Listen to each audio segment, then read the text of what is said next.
Hey guys, I'm here with a quick video to show you how to make ice cream cone cake pops. They're a lot easier to make than I thought they would be, and they're so adorable. So first, we're going to cut off about 3/4 of an inch of the sugar cone. I always use a serrated bread knife. Nothing else works very well for me. Just start sawing very gently, not pushing down hardly at all. Then just work your way around the whole circumference.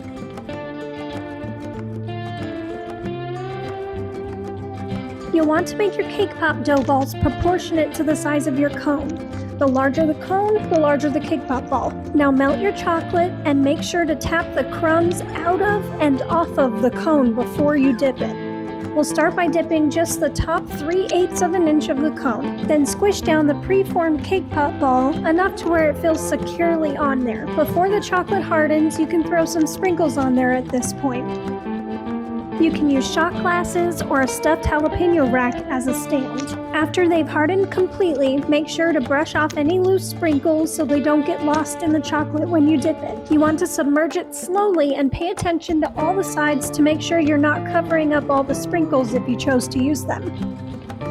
Then, ever so gently, bounce it up and down without shaking too hard or tapping to keep the cake pop ball secure. I like to leave it upside down while I'm dripping the excess off because the very top is going to be covered with more melted chocolate, so it doesn't have to be perfectly smooth. Then I'll take a sandwich baggie, the cheap kind that doesn't have the folded corners, and throw a different colored melted chocolate for topping.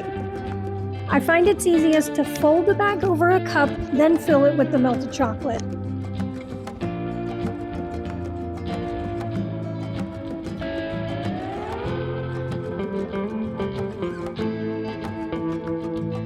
Then we'll pinch one of the corners and cut off about 1/4 inch to use as our drizzler. You'll want to start by doing a loose star on top to get the drizzle point started. It's actually much easier than you think, and it doesn't have to be perfect. Start with a little bit, then bounce it up and down to let the drizzle fall naturally, and customize it as needed.